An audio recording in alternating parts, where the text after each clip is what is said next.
በአስቸኳይ ይህንን ሳታወጡ ገና እንዳታከብሩ። እንግዲህ የገና ዛፍ ባህልነቱ የኖርዘርን ዩሮፕ ነው። በተለይ የሰሜን አውሮፓ ባህል ነው። መነሻውም እዛ አካባቢ። የተወደዳችሁ ቤተሰቦቻችን ኦርቶዶክሳውያን እንዴት አላችሁ? እንዴት ቆያችሁ? ይህ እጅግ ጥብቅና ሊደመጥ ቢገባው መረጃ ነው። ስለዚህ ሁላችሁም መረጃውን ለመላው ዓለም ይዳረስ ዘንድ ላይክ ያደረጋችሁ ሼር ያደረጋችሁ አድምጡኝ። ወደ መረጃችን አምራን። ሰላም ጤና ይስጥልን። እንዴት አላችሁ? ታላቅ የሆነ የምስራች ሐዋሳና በሐዋሳ ዙሪያ ሌላም ቦታ ያላችሁ ለእናንተ ነው። ሰርጋችሁን ቤት ለማድረግ አሰባችሁ? ምናልባት ሰርግ ሲመጣ ብዙ ጭንቀቶች ይመጣሉ። የምግቡ ጉዳይ አሳሳቢ ነው። ስለ አዳራሹ ጭንቀቱ የሚያቆም አይደለም። የምግቡ ጉዳይ ብቻ ሳይሆን የዲኮሩ ጉዳይ፣ የካሜራ ሁኔታ ከሽምግልና ጀምሮ እስከ መልስ ያለውን እንዴት አደርጋለሁ? መኪናውንስ ምን ሊሆን ይችላል? እኛ አሰናርተን እናቀርብላችኋለን። ምክንያቱም ያሮስ ኢቨንቶች ነን። ሁላችንም እንደምናስታውሰው የበዓለ የልደተ ክርስቶስ ወይም ገና የምንለው ቀን የቀረበ ነው። በቅድሚያ እንኳን ለጌታችን ለአምላካችን ለመድኃኒታችን ለኢየሱስ ክርስቶስ የልደት በዓል የገና ዋዜማ በሰላም አደረሰን አደረሳችሁ። በስደቱ ዓለም የምትገኙ እናቶቼ፣ አባቶቼ፣ ወንድሞቼና እህቶቼ ሁላችሁንም እንኳን አደረሳችሁ ለማለት ወዳለሁ።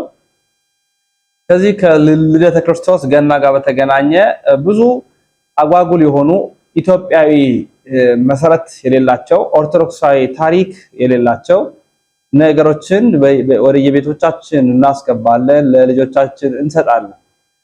ከዚህ ጋር የተገናኘ የገና አባት ምናምን ከሚሉት ጋር የተገናኘ አንድ መረጃ ላቀርብላችሁ ስለወደድኩኝ ነው።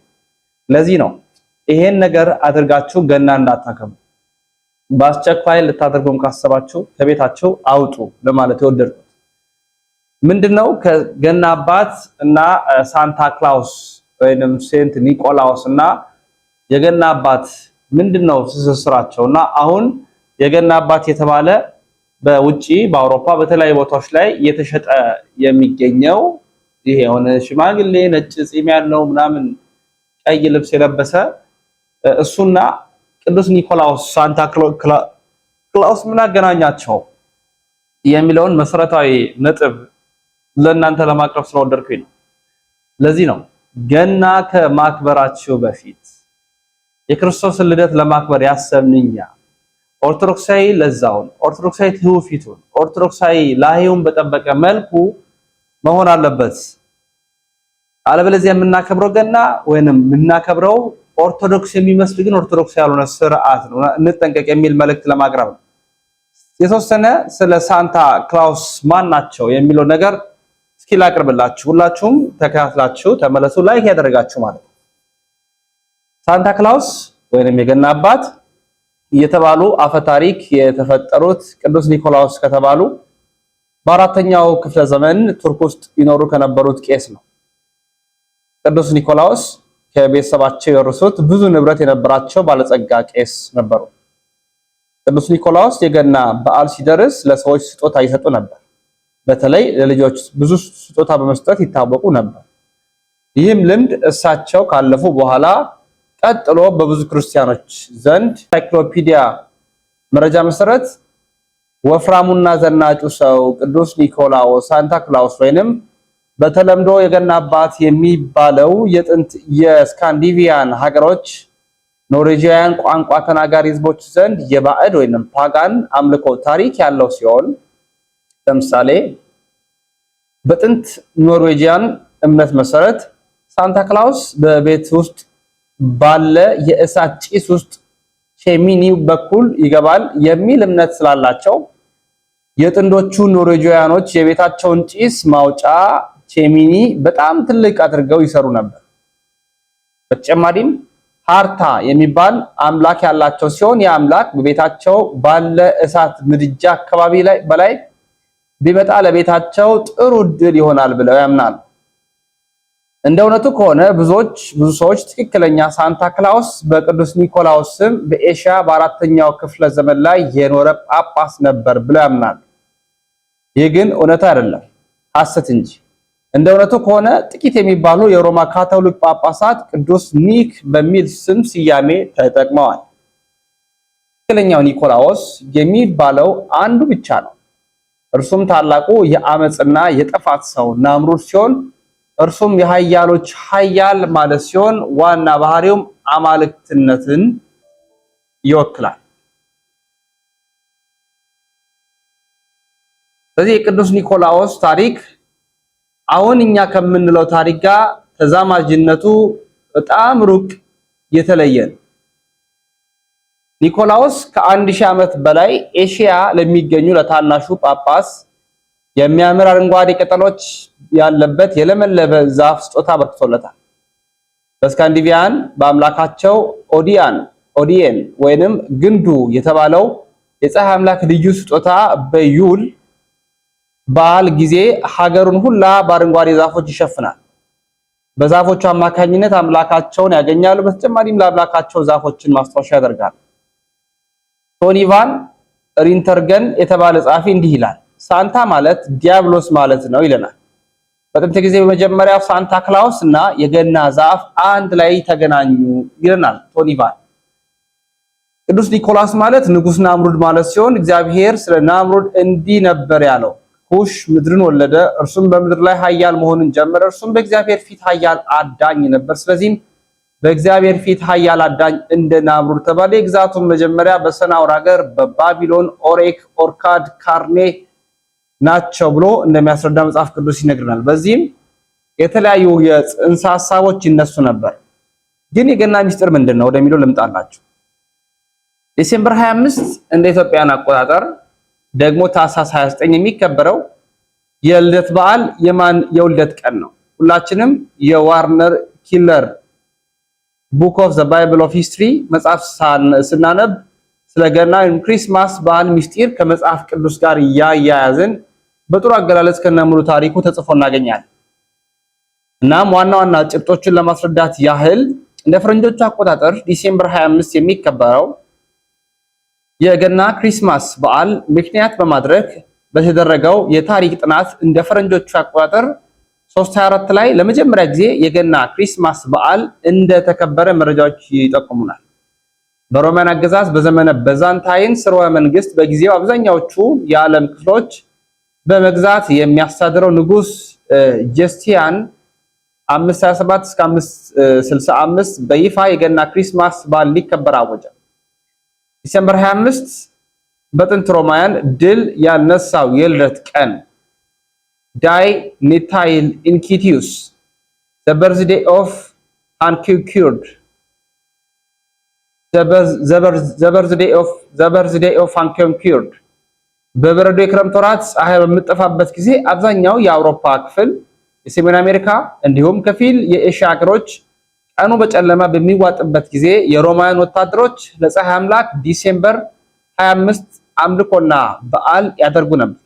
በጣም የሚገርመው ክርስቲያን ቤተክርስቲያንም ዲሴምበር 25 ሙስዋ ጌታ ኢየሱስ ክርስቶስ የተወለደበት ቀን ነው ብለው አምኖ ሲያከብሩ መታየታቸው በስፋት ታይቶ ነበረ። በወቅቱ የእግዚአብሔር ልጅ ኢየሱስ ክርስቶስ የተወለደው በእውነት ዲሴምበር 25 ነው። ስለ ክርስቶስ ውልደት በጥንቃቄ የጻፈው ቅዱስ ሉቃስ እንዲህ ይለናል፣ የበኩር ልጇን ወለደች፣ በመጠቅለልም ጠቀለለችው፣ በእንግዶችም ማረፊያ ስፍራ ስላልነበራቸው በግርግም አስተኛችው። በዚያ ምድር መንጋቸውን በሌሊት ሲጠብቁ በሜዳ ያደሩ እረኞች ነበሩ። የሚያሳየው ኢየሱስ ክርስቶስ በተወለደበት ጊዜ ወቅቱ ክረምት ሳይሆን በጋ እንደነበር የሚያሳይ ሲሆን እስከዛሬ ድረስ ጌታ ኢየሱስ የተወለደባት በቤተልሔም አካባቢም በአጠቃላይ በክረምት ወቅት እንኳን እረኞች ከብቶቻቸው፣ በጎቻቸው ከቅዝቃዜ የተነሳ ወደ ውጭ እንደማይወጡ ይናገራል። በመሆኑም ጌታችንና አምላካችን መድህን ዓለም ኢየሱስ ክርስቶስ በትክክልም በእኛ በኢትዮጵያውያን አቆጣጠር የተወለደው በዚህኛው ታኅሳስ 29 የውጮቹ ዲሴምበር 25ን ዋቢ በማድረግ እንዳልኳችሁ በ575 አካባቢ ከክርስቶስ ልደት በፊት ጁሊየስ ተነስቶ እንደዚህ ቀን ቀመሩን ከክርስቶስ ልደት በኋላም ቀን ቀመሩን እንደቀየረ በስፋት ሐሳቦቹም እንደተነሱ ቀን አቆጣጠሩም እንደተለየ በስፋት ለማወቅ ይችላል። ታዲያ የገና አባት እየተባለ የሚጠራው ቅዱስ ኒቆላዎስ ነው። ቅዱስ አባት ነው። ነገር ግን የገና አባት የገና ዛፍ የሚባሉ ነገሮች ፍጹም ስህተት ናቸው። ኢትዮጵያዊ ለዛም የላቸውም። ትርጓሜያቸውም ሌላ ነው። ሐሰተኛም ናቸው። ብዙ መምህራን እነ ሊቀ ማእምራን ዶክተር ዘበነ ለማ እነ መጋቢ አዲስ ሮዳስ ታደሰ በተደጋጋሚነት ስለ ገና አባት ስለ ገና ዛፍና ታሪኮች በስፋት አውስተዋል። ከዚህ ጋር የተገናኘ የቪዲዮ መረጃ ይያለሁ። እስከመጨረሻው ድረስ ተከታተሉ። ሌሎች መረጃዎችን እኔ እየላችሁ በመጣ ነው። ቪዲዮቹን እናድምጥ። ሳንታ ማለት በላቲን ቅዱስ ማለት ነው። ሴንት ይባላል በእንግሊዘኛ። በደንብ ነገሩን ካለማወቅ የተነሳ የፈረንጆች የምዕራባዊ ብቻ አድርገው የመሳል ጠባይ አለ። 325 ዓመተ ምህረት በኒቂያ ከተሰበሰቡ 318ቱ ሊቃውንት አንዱ ነው። በተለይ የቅዱሳንን ታሪክ በያዘው መጽሐፈ ስንክሳር ታኅሳስ 10 በዓሉ ይከበራል በቤተ ክርስቲያን። ለምሳሌ ካደረጋቸው አንዱን እንደው ባጭር ለመናገር ያህል 3 ልጃገረድ ሴቶች የነበሩት አንድ የተቸገረ ሰው ነበረ። ቅዱስ ኒቆላዎስ ሌላ አድርገው አጠልሽቶ የሚጽፉ ሰዎች አሉ። ይሄ እንግዲህ የእውቀት ክፍተት ነው እንጂ ነው 1000 ዓመት ይቀድማል። በጣም ስር የሰደደ ባህል እንደሆነ መታወቅ አለበት። ለምሳሌ አሁን ቅዱስ ያሬድ ምን ይላል በክርስቶስ ልደት ላይ? ከነዚህ መካከል የሚጠቀሰው ቦኒፌሴ የሚባል ነው በ8ኛው ክፍለ ዘመን። ደግሞ የቁርባን ደግሞ ምሳሌ ጣፋጭ ነገር ደግሞ ዙሪያው እንደ ለውዝ እንደ ጣፋጭ ብስኩት ማንጠልጠል ተጀመረ ማለት ነው። ምዕራባውያን ትውፊት ስለሆነ ያው እንዳለ ነው ያስቀመጥኩት። ከላይም ከታችም እሳት ተደርጎ በጣም ትልቅ ዳቦ ነው የሚጋገረው። ቤተልሔም ማለት ራሱ ጌታ የተወለደባት የዳቦ ቤት ማለት ነው። ጨካኝ ነበርክ ጨካኝ አዘዘብህ፣ እንደገና ዳቦ እሳት ለቀቀብህ ይባላል።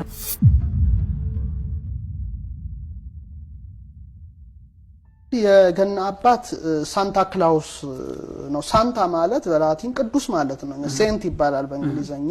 ክላውስ ወይም ኒቆላዎስ ማለት ነው። ቅዱስ ኒቆላዎስ እንደማለት ነው። እነሱ የገና አባት ብለው የሚጠሩት ቅዱስ ኒቆላዎስ ብዙዎች በደንብ ነገሩን ካለማወቅ የተነሳ የፈረንጆች የምዕራባዊ ብቻ አድርገው የመሳል ጠባይ አለ። ይሄ ግን ስህተት ነው። ቅዱስ ኒቆላዎስ 325 ዓመተ ምህረት በኒቂያ ከተሰበሰቡ 318ቱ ሊቃውንት አንዱ ነው። ቤተክርስቲያን የቅድስና ማዕረግ ሰጥተዋለች። በተለይ የቅዱሳንን ታሪክ በያዘው መጽሐፈ ስንክሳር ታኅሳስ 10 በዓሉ ይከበራል በቤተ ክርስቲያን። ሜራ የምትባል የግሪክና የተርኪ አካባቢ አሁን በቱርክ ስር የነበረች ሜራ የምትባል አካባቢ የነበረ ነው። ሳንታ ክላውስ ወይም ቅዱስ ኒቆላዎስ ይባላል። እንግዲህ ቅዱስ ኒቆላዎስ በጣም በደግነት የታወቀ ሰው ነው። በጣም ቅዱስ ነው። ለምሳሌ ካደረጋቸው አንዱን እንደው ባጭር ለመናገር ያህል በጣም ሀብታም ነበር አባቱ። እሱ ግን የምንና ህይወት ነበር ቅዱስ ኒቆላዎስ ይኖር የነበረው እና አንድ ጎረቤቱ በጣም 3 ልጃገረድ ሴቶች የነበሩት አንድ የተቸገረ ሰው ነበረ። ምን አደረገ? አይ እንግዲያውስ ገንዘብ ስላጣው ልጆቼን ወደ ሴተኛ ዳሪነት ማሰማራት አለብኝ ብሎ ይሄን ሲያስብ ቅዱስ ኒቆላዎስ ሰማና ልጆቹ ወደ ኃጢያት ከመግባታቸው በፊት ብሎ ከአባቱ ሀብት ላይ 100 መክሊት ወርቅ በቀራጢት ቋጥሮ ደጁ ላይ ያስቀመጠለትና ያ ሰው ድንገት ሲወጣ ደጁ ላይ የሆነ የተቋጠረ ነገር አለ። ሲከፍተው ወርቅ ነው። ወኬት መጣ ይሄ ነገር ብሎ ደስ ብሎት ልጁን ለባል ዳረ። አሁንም ሁለተኛ ልጅ ቀረችው። አሁንም መካከለኛው ማለት ነው። አሁንም ቅዱስ ኒቆላዎስ ይሄ ሰው ልጁን ወደ ኃጢያት ሳያስገባ ልጁን እንዲድር ብሎ አባቱ ከሰጠው ሀብት ላይ በከረጢት ቋጥሮ 100 መክሊት ወርቅ ያስቀመጠለት። ሲመጣ አሁንም ወርቅ አገኘ። ይሄ ነገር ተአምር ነው ብሎ እንደገና ልጁን ዳረ። መጨረሻ ላይ ግን ማን ነው ወርቅ በከረጢት ቋጥሮ ቤቴ ድረስ የሚያመጣልኝ እስቲ ልፈልገው ብሎ ተደብቆ ሌሊት ቁጭ ባለበት ሰዓት ለሶስተኛ ልጁ መዳሪያ የሚሆን ደግሞ አሁንም ከአባቱ ሀብት ላይ ኒቆላዎስ በከረጢት ሲያስቀምጥ አገኘው። ምን ነው እንዴት ነው ይሄን ምንም ሳምሰጠኝ ባለው ጊዜ አዎ ልጆቹ ወደ ኃጢያት እንዳይሄዱ ከአባቴ ሀብት ላይ ከኔ ከሰጠኝ ላይ ነው እንዳለ የሰጠው ካለው አዘነ፣ አለቀሰ እና ቅድስናው በዚህ ታውቋል። ስለዚህ ብዙ በድረገጽ ላይ የሚጻፉ ዕውቀትን መሰረት ያላደረጉ ቅዱስ ኒቆላዎስ ሌላ አድርገው አጠልሽቶ የሚጽፉ ሰዎች አሉ። ይሄ እንግዲህ የዕውቀት ክፍተት ነው እንጂ ቅዱስ ኒቆላዎስ በ318 ሊቃውንት መካከል ነው። ቅዱስም አባት ነውና ስጦታ በመስጠት ስለሚታወቅ ብዙ ጊዜ ምዕራባውያኑ ግን መቀባባት ይችላሉ። ካራክተር የኮካ ማስታወቂያ በምን ጺም አድርገው ይሄን ከለርፉል ስለሚያደርጉት ደግሞ በብዛት ደመቅመቅ ያለ ነገር የተመልካቹን ትኩረት ስለሚስብ አማናዊነቱ ይልቅ አርቲፊሻል ነገሩ እየበዛ ነው እንጂ የገና አባት ተብሎ የሚጠራው ቅዱስ ኒቆላውስ ስጦታ በመስጠት የታወቀ ነው። ለዚህ ነው ከረጢት ተሸክሞ ይስሉታል። በተለይ እነሱ ደግሞ የአዲስ ዓመት ከመሆኑ አንፃር ብዙ ስጦታ የሚሰጣጡበት ዓመት ስለሆነ ከስጦታ ጋራ አገናኝተው የሚያደርጉት እንጂ ከልደተ ክርስቶስ ጋራ ያው ብዙም ዝምድና የለውም። በርግጥ የቤተ ክርስቲያን አባት ነው፣ ቅዱስ አባት ነው፣ ስጦታን በመስጠት የታወቀ ነው። ብዙ የቤተ ክርስቲያን ሊቃውንት እና አባ ጊዮርጊስን የመሳሰሉ ስለ ኒቆላውስ ጽፈዋል። እንግዲህ የገና ዛፍ ባህልነቱ የኖርዘርን ዩሮፕ ነው። በተለይ የሰሜን አውሮፓ ባህል ነው። መነሻውም እዛ አካባቢ ነው። እስያ ውስጥ አይደለም፣ አፍሪካ ውስጥ አይደለም፣ አልፎ ተርፎ አውሮፓም ሁሉም ጋም አይደለም፣ ላቲን አሜሪካም ሰሜን አሜሪካም አይደለም። ባህልነቱ የነበረው ሰሜን አውሮፓ አካባቢ የነበረ ባህል ነው። እነሱ በብዛት የዊንተር ፌስቲቫሎች ነበሯቸው፣ የክረምት ክብረ በዓላት። በተለይ እንደሚታወቀው አሁን የክረምት ወቅት አውሮፓ በጣም ፀሐይ የምትናፈቅበት ጊዜ ነው። ፀሐይ አይኖርም ሙሉ በሙሉ ማለት ይቻላል። ጨለማ ወቅት ነው፣ ቶሎ ነው የሚመሸው። በጣም ብዙ በረዶ ይወርዳል፣ ቅጠሉን ሁሉ ያረግፋልና ትንሽ ሄዶ ላየው ሰው ያስደነግጣል። በጣም ከባድ ነው። እኛ ክረምታችን ብዙም ችግር የለውም፣ እዛ ግን ቶሎ ነው የሚመሸው። በጣም የሚወርደው በረዶ ቅጠሉን ሁሉ ነው የሚያረግፈው፣ ቶሎ ይጨልማል። አስደንጋጭ ነበረ። እነሱ ምን ያደርጉ ነበር? ይሄ አስፈሪና አስደንጋጭ ጊዜ ሲደርስ በበረዶ ማይረግፉ አረንጓዴነትን ይዘው የሚለመልሙ አንዳንድ አትክልቶች አሉ። ጽድ አሁን ለመቆየት የሚችል ነገር ነው። እነዚህን ቤታቸው ያደርጉ ነበር ክረምት ፌስቲ እና ይሄ እንግዲህ ቶሎ ፀሐይ እስክትወጣ ድረስ የተስፋ የብርሃን የህይወት ምልክት አድርገው ነበር። ይሄ እንግዲህ ከክርስቶስ ልደት በፊት ጀምሮ የነበረ ነው። 1000 ዓመት ይቀድማል። በጣም ስር የሰደደ ባህል እንደሆነ መታወቅ አለበት። ከዛ በተለይ ደግሞ የሳቱርናሊያ ምኩራቦቻቸውን በተለይ በአውሮፓ ላይ ብዙ ጣዖታት ይመለኩ ስለነበረ የሳተርን መቅደሳቸውን በእንደዚህ አይነት አረንጓዴ የሆነ ነገር የማስጌጥ ስርዓት ነበራቸው። በተለይ በዚህ የክረምት ወቅት ማለት ነው። ታሳስ በጣም ክረምት ጥር በጣም ከባድ ክረምት ስለሆነ ነው። አሁን ይሄ እንግዲህ ከክርስቶስ ልደት በፊት ጀምሮ የነበረ እውነታ ነው ማለት ነው። በኋላ ያው ከክርስቶስ ልደት በኋላ በሁለተኛው መቶ ክፍለ ዘመን አካባቢ የነበሩ ክርስቲያኖችና ሊቃውንት ይሄንን ባህል በጣም ይቃወሙ ነበር። ያው በአጠቃላይ አውሮፓ ላይ ዞረው ጣሊያንም ምንም ሲያስተምሩ ይሄንን ነገር ሲያወሮማ ላይ ይቃወሙ ነበር። በተለይ ተርቱሊያን የተባለ የነገረ መለኮት ሊቅ አለ። በዚህ በእኛ ጠልጠሉ ስንለዋለን። ምን ይል ነበር እሱ ደግሞ ይሄን ዛፍ የብርሃን ምልክት ለምን ታደርጉታላችሁ? ራሳችሁ እኮ ብርሃን ናችሁ፣ ለክርስቲያን ብርሃን ናችሁ ለዓለም። ይሄን ለምን የልምላሜ ምልክት ታደርጉታላችሁ? ራሳችሁ እኮ ሰውነታችሁን ከኃጢአት ከጠበቃችሁ በጽድቅ ለመለማችሁ ናችሁ እያለ ያስተምርናቸው ነበረ። እንዲህ ሆኖ እስከ 5ኛው መቶ ክፍለ ዘመን ድረስ ዘልቋል። 5 እና 6ኛው መቶ ክፍለ ዘመን የዛሬ 1500 ዓመት ማለት ነው። ሐሳቡ ደግሞ ተለወጠ። በተለይ በዛ ዘመን የነበሩ ደግሞ የነገረ መለኮት ተመራማሪዎች ክርስቶስ እኮ ሲወለድ እጽዋቱንም ላይ ጭምር ለውጥ አምጥቷል። ለምሳሌ በተአምራት በረዶ ሁሉ ረግፎ ለምልመዋል ይባላል። ለምንድነው ማንጠቀመው የሚሉ ደግሞ ሌሎች ሊቃውንት አሁን እኛን አይመለከተንም በርግጥ የኛ ጉዳይ ስላልሆነ ግን የነሱን ክርክር እንዳለ ማቅረብ ብዥታ ማጥራት ስለሚያስፈልግ ነው። ለምሳሌ አሁን ቅዱስ ያሬድ ምን ይላል በክርስቶስ ልደት ላይ ወጾ ገዳምኒ ፈራዩ አስካለ በረከት የምድረ በዳ እንጨቶች ጌታ በተወለደ ጊዜ የበረከት ፍሬን አፈሩ ይላል።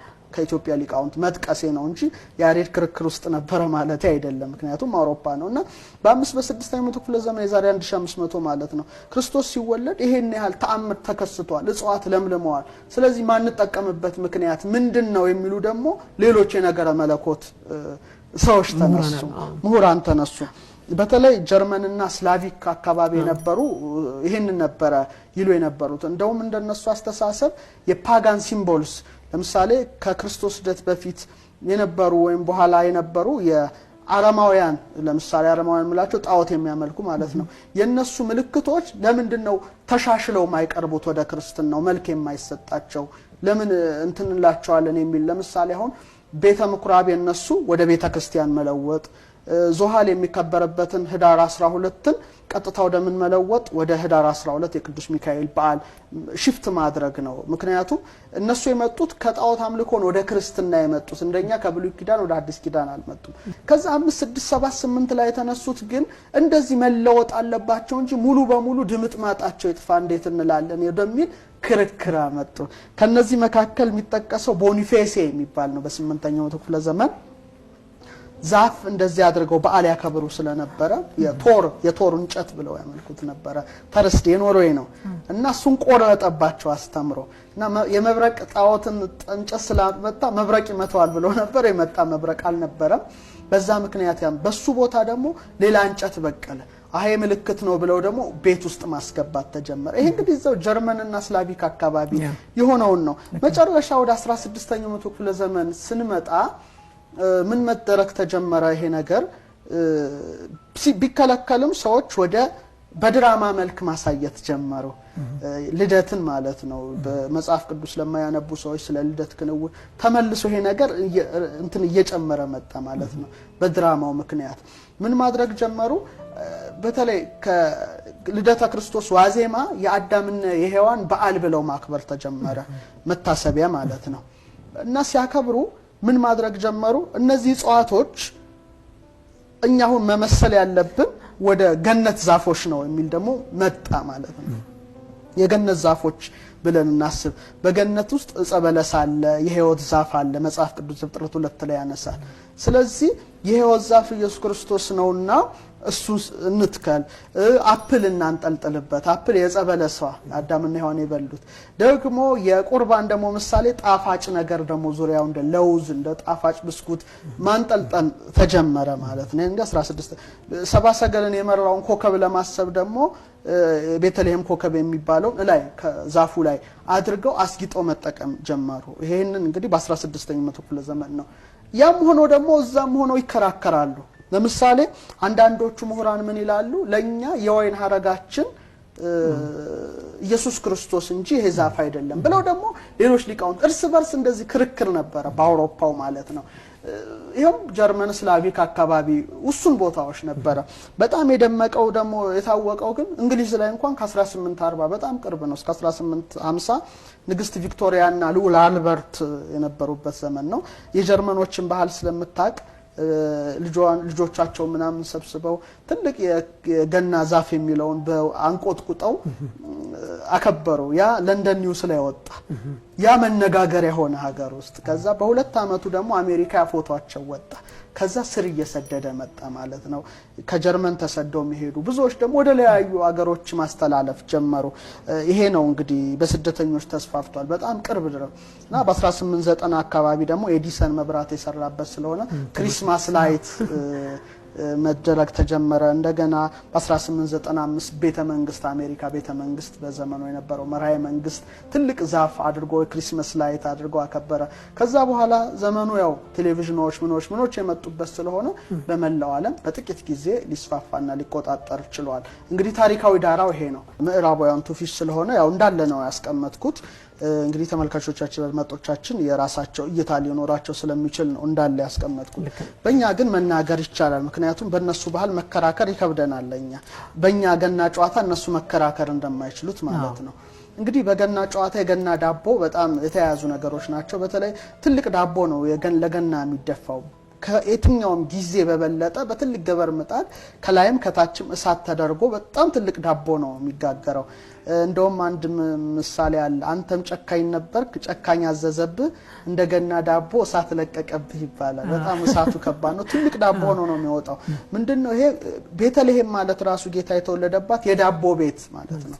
ቤተ ህብስት ማለት ነው። እንጀራ ቤት ዳቦ አዎ ቤተ ህብስት ማለት ነው። እኛ እንግዲህ ህብስትን እንጀራ ብለን ስለምንተረጉም ነው እንጂ የህብስት ቤት ማለት ነው።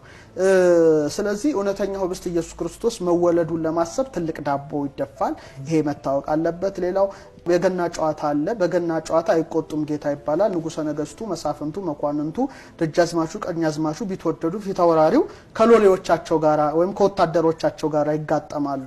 ንጉሰ ነገስቱ በአንድ ወታደር ቢፈነከቱ ልቆጣ አይሉ ልክሰስ ልውቀስ አይሉ ንጉስ ነኝ ብለው። ስለዚህ በገና ጨዋታ አይቆጡም ጌታ ይባላል። ይሄ ምን ያመለክታል? በክርስቶስ ልደትም መላእክት ከሰማይ እረኞች ከምድር ሆነው ልዑላን ከፍ ከፍ ያሉት መላእክት ከሰማይ ዝቅ ዝቅ ያሉት እረኞች ደግሞ ከምድር ሆነው ቤተልሔም ላይ ተሰብስበው ስብሐት ለእግዚአብሔር በሰማያት በሰማያት ለእግዚአብሔር ምስጋና ይሁን ወሰላም ለምድር በምድርም ሰላም ሆነ ለሰው በጎ ፈቃድ የሰው ነጻነቱ ይሰጠው ዘንድ ብለው አንድ ላይ ዘምረዋል አመስግነዋል ስለዚህ በክርስቶስ ደስ ሰላም በክርስቶስ ደስ ፍቅር ስለመጣ ልዑላን የሆኑት ንጉሠ ነገስቱ ሊሆን ይችላሉ ከልዑላን ወገን ሌሎችም ሹማምንት ሊሆን ይችላሉ ከወታደሮቻቸው ጋር ህዝቡም ትልልቅ አባቶች ጌቶች የሚባሉ ደግሞ እንደዚህ ይጣው ከሰራተኞቻቸው ጋር ይጋጠማሉ ምንድነው የሚያመለክተው በክርስቶስ ደስ መላእክት ከረኞች ከመላእክት ጋራ በህብረት መዋላቸውን የሚያመለክት የተቀደሰ ትውፊት ነው ለዚህ ነው ገና ጨዋታ አይቆጡም ጌታ መላእክት ከረኞች ጋራ መዋላቸውን በክርስቶስ ደስ አንድ ላይ ሆነው መዘመራቸውን ለማሰብ በገና ጨዋታ አይቆጡም ጌታ ተብሎ ንጉሠ ነገስቱ ከታች ካለው አገልጋይ ጋራ አብረው ይጫወታሉ እንግዲህ በሀገራችን ያለ የተቀደሰ ኢትዮጵያዊ ትውፊት ነው